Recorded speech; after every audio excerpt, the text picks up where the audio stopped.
Okay, we are back. The critical section problem we mentioned before. Usually, a good solution to handle critical section would have the following four characteristics. The first one is mutual exclusion. That means those solutions must prevent more than one thread in their critical section simultaneously. Okay, in other words, it allows no more than one thread to inside its critical section. Okay, the second property is progress. It means if there's no thread is running outside its critical section, can prevent other threads enter their critical section. Okay, in other words, if a thread is not intended to enter its own critical section, then it will not create any barrier to prevent others to enter their critical sections. Okay, that means so. That means, in other words, only those trying to enter their critical sections can create barrier for others. Okay, so if no string is in critical section, in other words, then the next thread waiting to enter its critical section will get the opportunity to enter, and this opportunity should be decided within finite times. Okay, that's the semantic meaning of the progress. I mean, that's the third one is bounded waiting. Means if a thread is try to enter its critical section, then eventually it will get the opportunity to enter, and the time for the waiting should be bounded. You cannot wait infinite time. Okay, you only wait finite number of time, finite period of times. Okay, you cannot wait forever. Okay, and the last one is that, okay, the first three properties usually are the necessary constraints.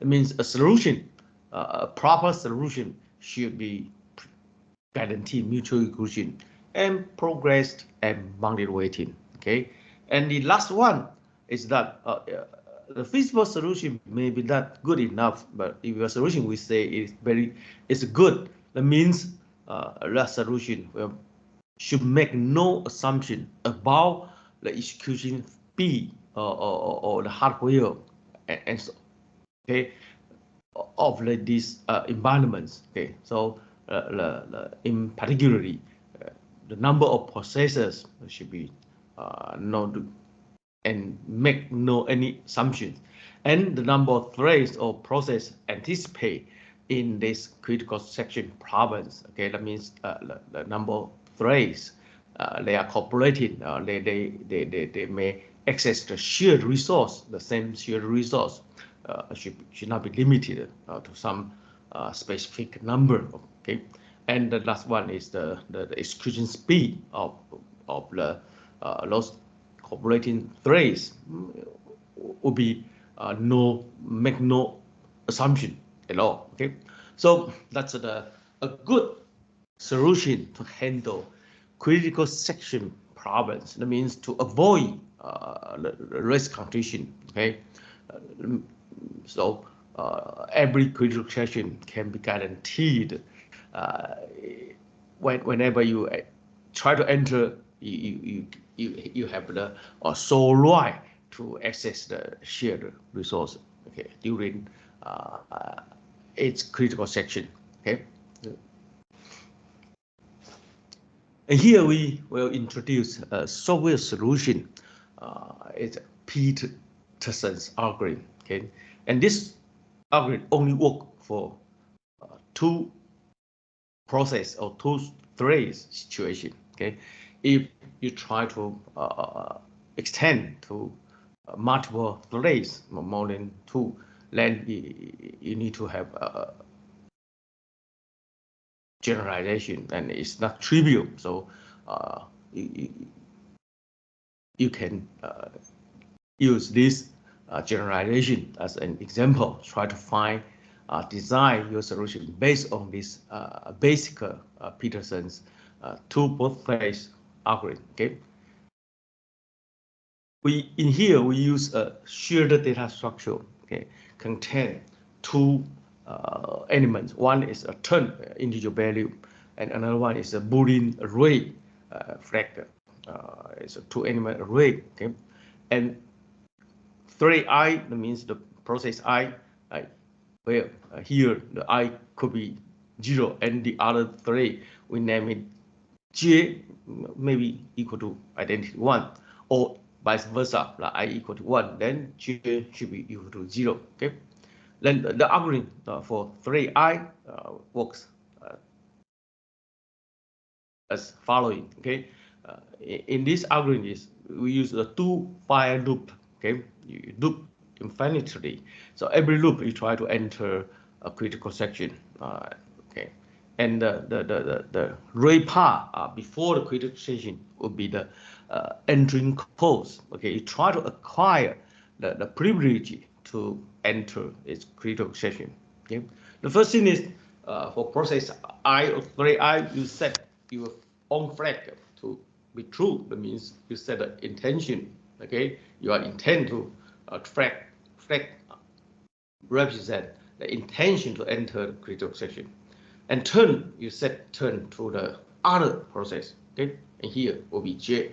Okay, the reason for that is that if both you process try to enter, then you volunteer to let the other process enter first. Okay, so and then we enter a while loop to testing that if the other one is try to enter or not. Okay, so here if the flag J, that means the other process is true, and turn is equal to J, then process I or thread I will loop layer. Okay, and during each loop, then we test this situation. Okay, that means so eventually only one process, one thread will go through this while loop. Okay, get out of this while loop, because turn will be in I equal to I, and flag I is true. Okay, either way. Okay, if either flag I is true or turn is I, then it's possible you can get out of the while loop. Okay. Then I process I can enter critical section. Otherwise, process I will waiting in this while loop, looping in there and test the status. And eventually you finish critical section, then you reset your flag I to be false. Okay, and this will make the other process, when the other process is process J, when process, if process J is currently waiting in this internal while loop, then this waiting state will be blocked, because from the point of view of the process J, he will find out the other party is not try to enter critical state. Therefore, the while loop will become untrue. Then we will get it turned to enter critical section, and so on. Okay. Okay, so this is a Peterson solution. We will not go into the detail to prove its correctness, but you can try to examine the property we mentioned in here, this 3 property. Okay, and because it's we said it before, this Peterson is only work for 2 processes, so there's a limitation for number of processes. Okay. So it's not a general solution yet. Okay. For software solution, it's difficult if we try to generalize to end process. Okay, and you can see there's a busy waiting file loop in inner file loop inside there. Okay, inside this algorithm. So the waiting process looping there until we find out there's no other thread in critical section. Then you get your opportunity to use the shared resource. Okay. So therefore, most modern operating systems, they provide some form of special hardware to support critical section. Okay, to make design a good solution for critical section become much easier. Okay, by hardware support. Okay, for example, in uniprocessor system, that means the system has only one CPU. You can use interrupt disabling mechanism. So when a process try to enter critical section or get access control, get the CPU, then you disable interrupt. That means you will not be preempted during its execution. So and after the critical section, then you do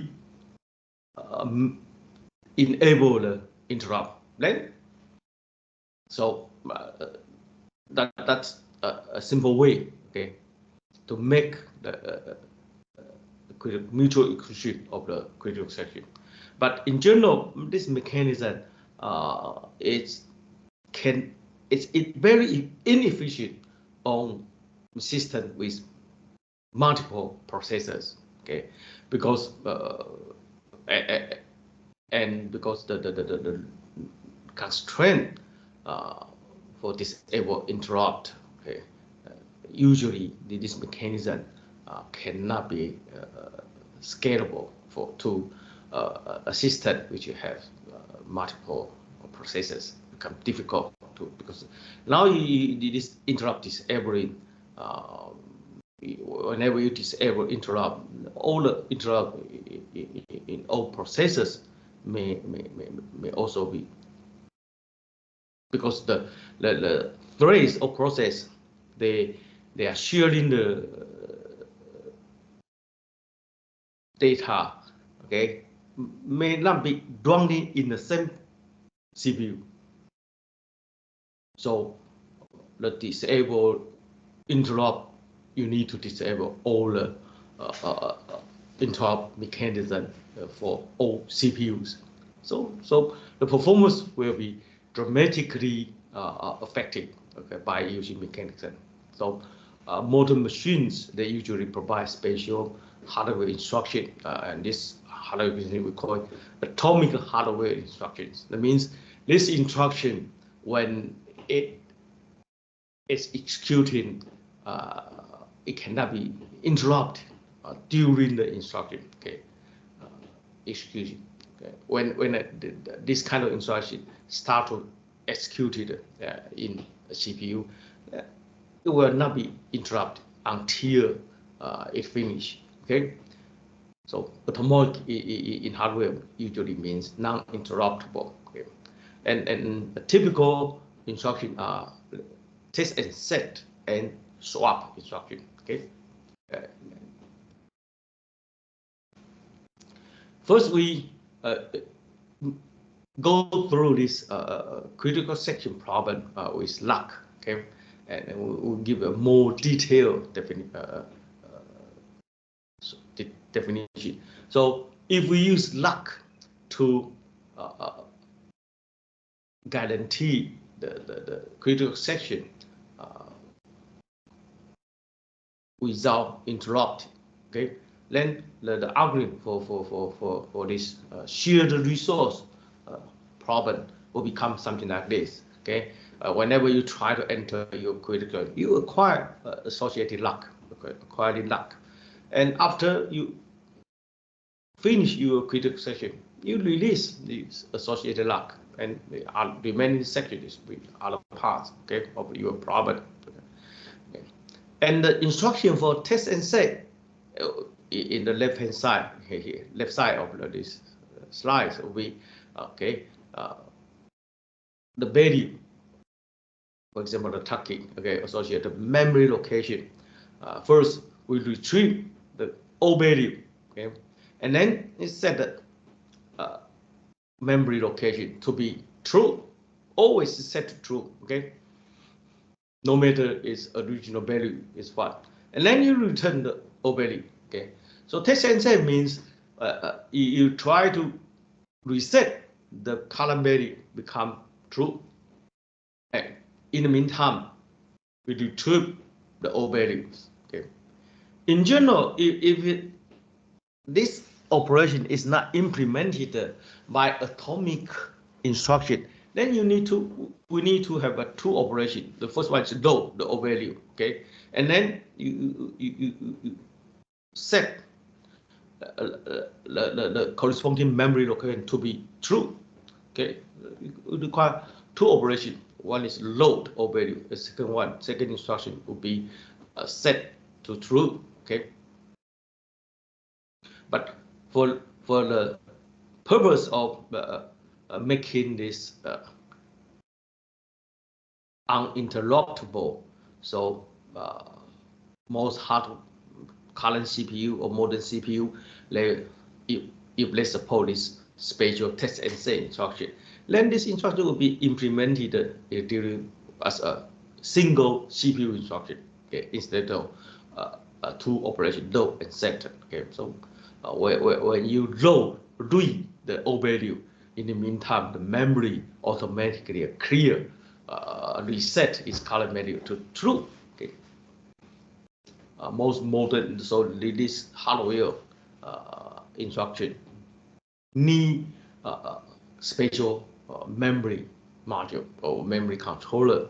So whenever you read the value, then you also clear or reset its content. Okay, if true, the value of true represented as 1 or then you just set all the big to be 1. Okay, will be okay. So it's a spatial hardware, and the second one is swap. Okay, so that means you swap the value of the two memory locations and implement this operation, this semantic during one single instruction. Okay, so the semantic is that you take the O value of A and then move the value of B to A and store the original value of A to B. Okay, so you exchange the content of two values, but by single instruction. Okay, again, to implement this instruction, we need a spatial hardware support in memory modules. Okay, so to implement this spatial instruction, usually require the system bus, the address portion and the data portion of the system bus both contain the address of the memory, and then the memory module, when they receive this spatial instruction, okay, they know that this during the memory module we will swap the content of these two memory locations. Okay, so in general, to implement this hardware, these two address, okay, this swap the memory location of these two value or two integers usually need to be inside the same memory modules. Okay, otherwise, to support this instruction, it not only require the memory have spatial hardware, it may also require a system bus to do something spatial support also. Okay, because then the value of these two locations, if they are in two different memory modules, then to exchange their content, they need to go through the system bus. Okay. Okay. So back to this general acquired lock critical section release act section code will be, if we implement this lock by using test and test, then the solution will be something like this. Okay, we have shared boolean initial lock. It's a global variable shared by all threads. Initially, it's false. Okay, so to acquire lock, that means we use this file loop test and say with lock. Okay. If the original value of the lock is true, then you will loop inside in this file loop. Then you need to retest. Okay, until the original value of lock will be false. Okay, so that means if there's multiple threads, they all try to enter critical section. Only the first one, which actually executing this test and say instruction, will see the old value of lock will be false, and then that particular thread will enter its critical section. Okay, when the release lock part of code will be simple. You just set a global lock value to false. Okay. Then once this value becomes false, the loss waiting in this file loop test and say file loop, only one process where the first one will get the original value false back. Then you will get the opportunity to enter its own critical section. Okay, so that's. But if we use swapping, okay, again, you will have require a global shared boolean variable lock, and initially it will be false. Okay, now the acquire lock part will be we use for each thread you require a local variable key. Okay, it's local to each thread. Whenever you try to enter acquire lock, you set your local value key to be true, and then the file loop look like this. Okay, when the key equal to true, that means you try to enter critical section. Okay, then you swap the lock and key. Okay, now the key will contain the old value of lock. Okay, so if the old value of the lock is true, that means someone is already set the lock. So you loop in this file loop. If the old value of the lock is false, then the thread will get out of this file loop and enter critical section. Okay, so when you finish critical section, you reset lock to be false again. Okay, so both test and say and this swapping instruction can be used by association to implement this acquire lock and release lock primitive. Such lock they guarantee this critical section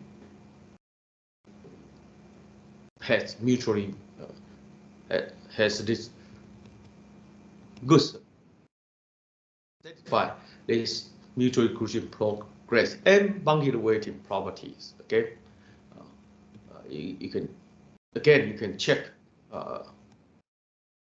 these algorithms satisfy or not, and also this hardware solution test and say and swapping instruction they are good solution also, because there's no restriction about or no assumption about the number of threads and the relative speed and so on. Okay. Okay. The atomic instruction-based locking design, okay, that require this internal file loop is waiting there until some expected event happens, okay, or situation happens. Then you get out of this waiting, this looping. Okay, so this a special kind of looping. Okay, we sometimes we call it busy waiting because it's waiting, but it's busily testing the environments, the environment states. Okay, or sometimes we call it spin lock. Okay, it's just looping in this while loop. Okay, until some external event happens. Okay. So whenever you see busy waiting or spin lock, they all mean the same thing. You create some kind of loop, and inside this loop, you continuously to test some condition until something external event happens. So the condition become satisfied. Then you get out of this loop. Okay, and by using this kind of spin lock mechanism, sometimes okay, a searching we call priority inversion may be created. Okay, the situation is something like this. If a high priority thread, okay, so a thread with high priority means this thread should be running first. Okay, or any. And but if a high priority thread is spin locking, okay, that means you're waiting for some resource which is currently used by a low priority thread. That means it's spin locking, and the lock currently is held by a low priority thread. Okay. Then this will violate the the priority scheduling principle. Okay, two process or two thread has different priority. Then when a high priority process comes in, the scheduler should try to schedule the high priority process and preempt the running low priority process. Okay, so if that's the situation, then this high priority process, whenever it get scheduled, then because he is busy waiting, okay, he is spin locking for a resource, and the resource is held by low priority process, then the spin lock will become totally waste, because during the time quantum assigned to this high priority process, it will never anticipate the situation that the external event occurs, because the low priority is currently suspended. So it will not progress to the point that it finish its critical stage and then release the lock. Okay.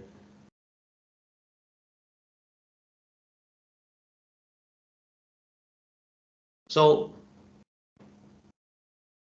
to overcome this situation, okay, in general, a simple solution is we use a priority inheritance to make the low priority process to be dynamically upgrade the priority of a low priority process to become a high priority. So it will not be preempted by a newly arrived high priority process. So the process which with high priority will get the opportunity to enter into critical session as soon as possible, because the resource currently held by low priority process. Those processes will not be preempted. They can continue their operation to terminate its critical session, then release the lock. Okay.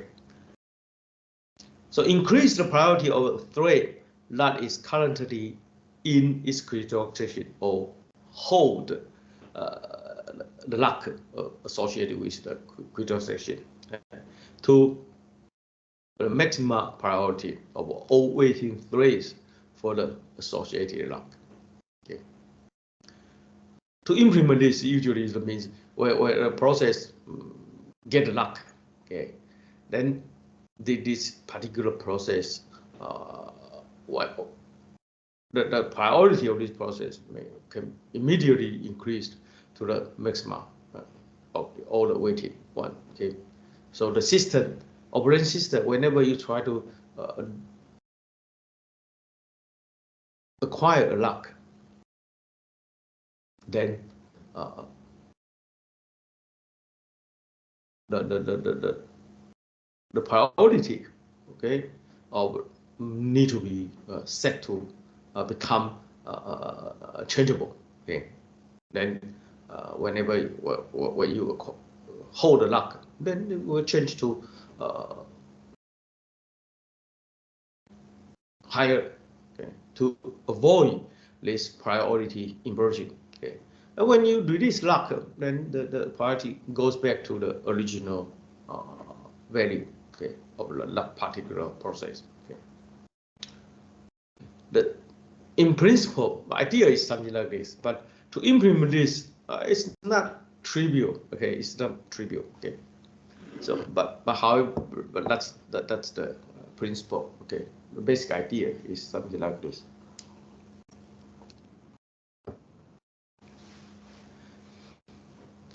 Locking or test and say and swap, they can be used for the lock facility or mechanism. Okay, and semaphore is a high level primitive or tools provided by operating system. Okay, user process or user thread can use this semaphore to generate mutual exclusion code segments. Okay, and waiting to implement lock. Okay, and without waiting in application label, okay, generate this busy waiting code segment in the application label. Okay, and the definition or the semantic of a semaphore is that we treat semaphore as spatial integer variables.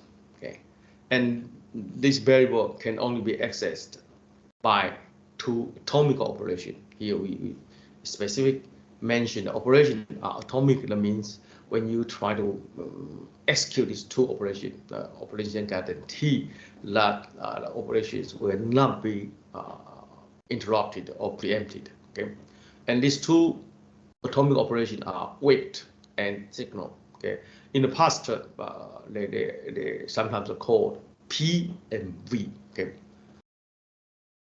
wait, the semantic of wait is something like that. If the value of is semaphore, you see it is a spatial integer variable, is less than or equal to 0. Okay, then it is waiting there. Okay, until its column value become greater than 0.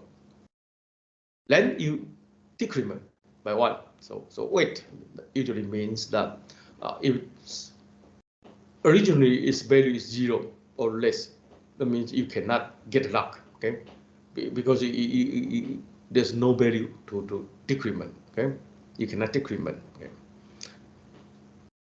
if its value is greater than 1, then you can decrement immediately. That's it. Okay. For signal, you just increment by 1. Okay, so if we use semaphore to implement lock, then you can set the original value of this semaphore to be 1. Okay, then the first one first process execute is wait s will in decrement s to be 0, and the other process they will block their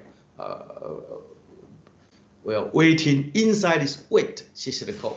Okay, Again, you see, we still have a busy waiting, but the busy waiting is not in the application label. You are not writing this busy waiting code in your application code segment. Okay, you just call a wait operation, and you may block inside this wait operation because inside the wait operation you are busy waiting there.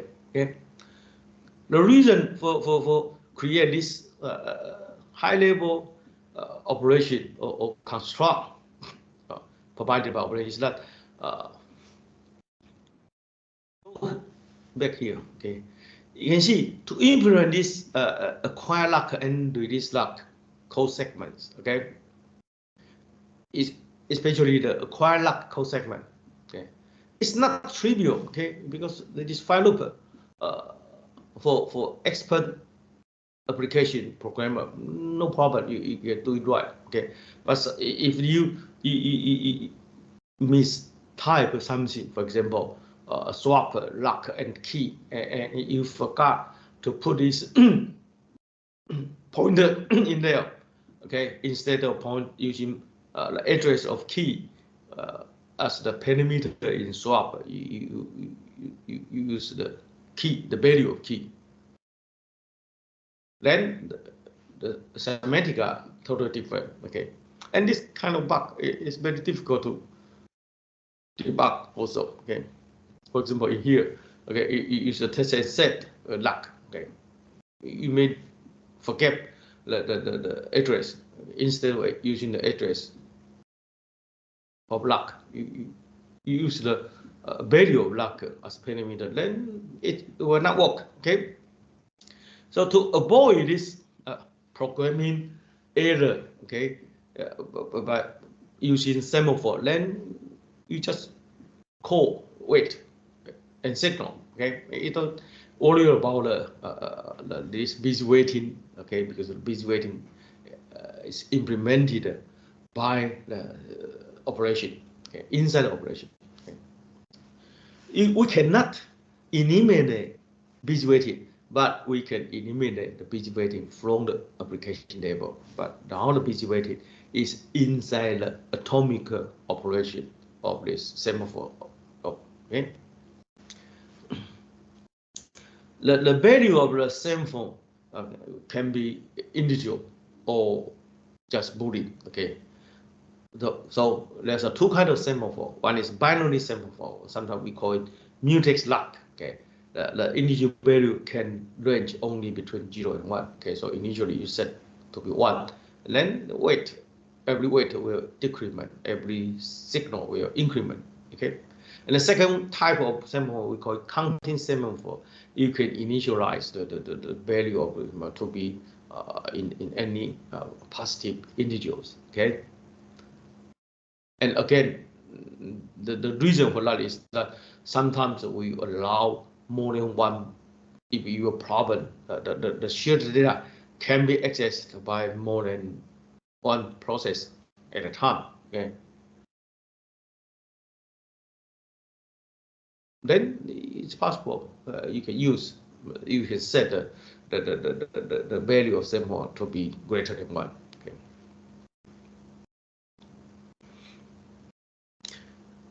And a binary semaphore can be implemented by a counting semaphore can be implemented by a binary semaphore with an additional integer values. Okay, and the critical section problem can be solved by using binary semaphore. Okay, so here we just create a semaphore mutex and initialize to 1, and then the code to acquire lock is just wait mutex. The code to release lock just signal mutex. Okay, so you can see in the application, now the application become very simple. You don't need to implement the busy waiting loop in the application software level. Okay.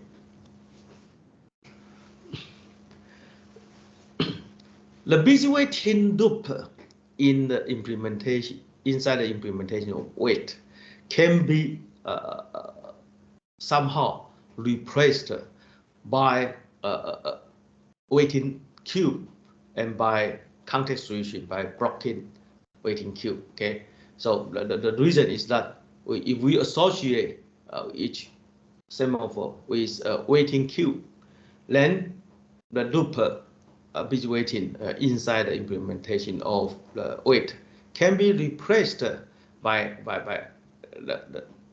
this new implementation. Okay, so each entry in the waiting has two data items. One is a value, that means the number of the current value of this S semaphore values. Okay, because you can decrement by one. Okay, recall how many process or thread is in this busy waiting queue, and a pointer to the next thread in the list. And again, to store value into the waiting list and retrieve something out of this waiting list, we need two special operations. Okay, in this to handle this waiting queue. Okay, one is block, place the invoked thread on the corresponding waiting queue, and wake up, remove one of the thread from this waiting queue, and place it in the ready queue. Okay. So here, the new implementation for wait will become something like this. We always decrement the S value, okay, immediately, okay. And if the value of S less than 0, okay, that means originally is 0. I mean, after you decrement, it becomes less than 0. That means you need to be wait, okay.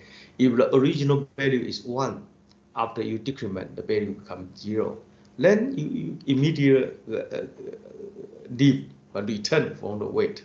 Okay, so if you are decrement your current value out of the value which is less than or equal to 0, that means you need to wait. Okay, so if the S value is less than 0, then you add this calling thread to the waiting list and block the calling thread.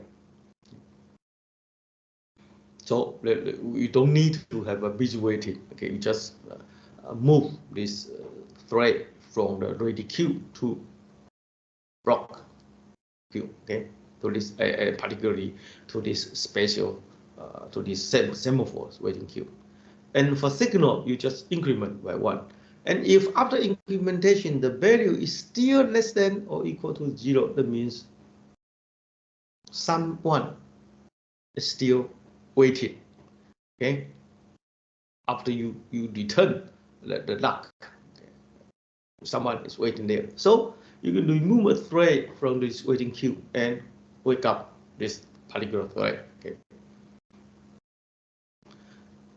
so there's no busy waiting, okay, in this wait. Okay, and those blocked thread can guarantee to be wake up by when someone a signal on this lock. Okay, if someone you are waiting, you will be unblocked by someone who release the lock. Okay.